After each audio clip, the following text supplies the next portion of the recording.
Point on this rail line, highest point of any crossing that an Amtrak makes in the United States, at 9,239 feet on a passenger line in the United States. It's the highest crossing for Amtrak trains. Inside the tunnel, we'll be at the Continental Divide, again at the apex at 9,239 feet. Amtrak's safety policy is that we ask our passengers no walking through the train while we travel through the Moffat Tunnel. Due to the fact that, due to the length of the tunnel, our two engines at the front of our train build up quite a bit of diesel exhaust fumes. If you walk through the train, opening the end doors between the cars, you'll have that diesel exhaust fumes and coal dust filtered into the body of the train. It creates a very unpleasant experience, and we don't want that coal dust, diesel exhaust fumes, and carbon monoxide into the body of our train. So wherever your present location is at, let's please remain in that particular passenger car. No walking through the train, folks, while we're inside the Moffat Tunnel. It's a 10 to 12 minute ride through the tunnel. Average speed's about 45 miles an hour through Moffat.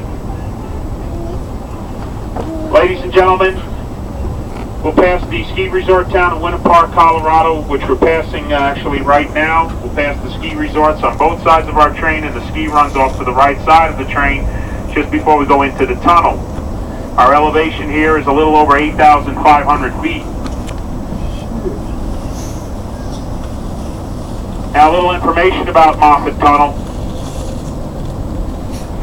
When the tunnel was built in 1923, it was completed in 1927. It took 4 years to build. The first train traveled through the Moffat Tunnel in late February of 1928. Before the tunnel was completed, trains used to go up and over those mountains you see off to the left there by way of Rollins Pass. Gain elevation by switchback track configuration. We gain elevation. They used to cross the Continental Divide at a highest point up there on Rollins Pass, also nicknamed the Giant's Ladder, at 11,660 feet. They used to take trains on a good day 5 hours to make it over the pass and over the divide. On a bad day, it could take several days due to the amount of snow and the drifts. Quite a bit of snow up there, over 11,000 feet, you can imagine.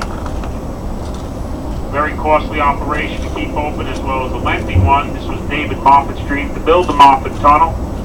Obviously, to shorten the length of time quite a bit to get over the divide.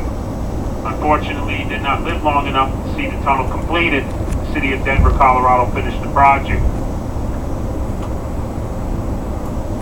Nowadays, Rollins Pass is closed to any kind of traffic whatsoever. They won't permit any vehicle of any sort to make it up to the top of the pass. You can only partially drive up on the west side of the divide. The road is in very poor condition.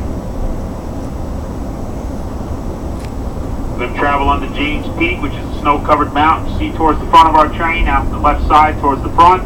The mountain is a little over 13,000 feet.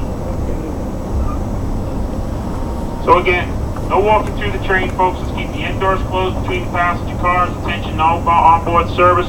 Make sure your doors are closed between your passenger cars as well.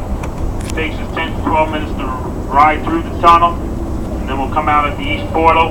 You're going to lose all cell phone service for about the next hour to hour and 10 minutes until we make it down to the foothills of the Colorado Rocky Mountains. Estimated time arrival for Denver is still 6:15.